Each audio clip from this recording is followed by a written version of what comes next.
Une jeune diplômée et tiktokeuse de 21 ans a été retrouvée morte dans un caniveau à Lokoja, après être sortie avec des inconnus suscitant des soupçons de meurtre rituel et relançant le débat sur les dangers des fréquentations hasardeuses. Bienvenue dans L'ombre des faits. Le corps sans vie de Christiana Olunji, une jeune femme de 21 ans, a été retrouvé dans un caniveau le 26 juin 2025 dans la ville de Lokoja, située dans l'état de Kogi au Nigeria. D'après les premiers témoignages, elle aurait passé la soirée dans un lounge populaire, dont le nom n'a pas été révélé, en compagnie d'une amie. Christiana venait tout juste de terminer ses études supérieures. Rapidement après la découverte de son corps, des rumeurs ont commencé à circuler sur les réseaux sociaux. De nombreuses personnes ont affirmé qu'elle menait une vie de runs girl, un terme péjoratif utilisé pour désigner certaines jeunes femmes supposément impliquées dans des relations intéressées. Ces accusations reposaient principalement sur le contenu qu'elle publiait sur TikTok, notamment les lieux depuis lesquels elle filmait ses vidéos.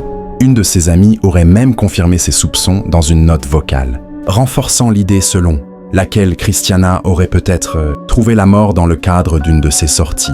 Selon cette même amie, aujourd'hui, arrêtée par la police, elles étaient toutes deux dans le lounge ce soir-là, lorsque Christiana aurait quitté l'endroit en compagnie d'hommes inconnus, la laissant derrière. Peu après, le corps de Christiana fut retrouvé sans vie dans un caniveau.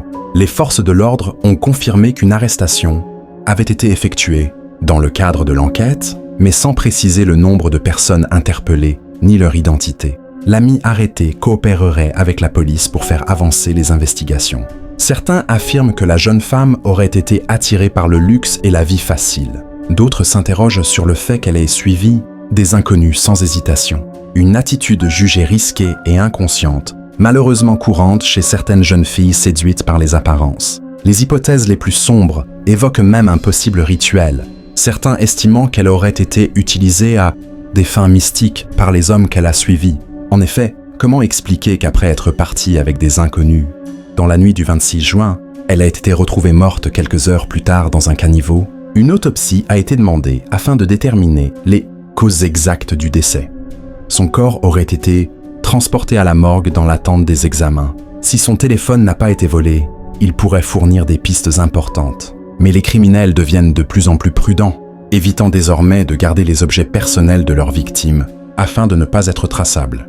Quoi qu'il en soit, la question de la justice reste au centre de cette affaire, car peu importe le mode de vie qu'aurait mené cette jeune femme, elle méritait de vivre et d'être protégée. Aucune femme ne mérite de finir ainsi. Il est impératif que la vérité soit établie et que les responsables soient arrêtés.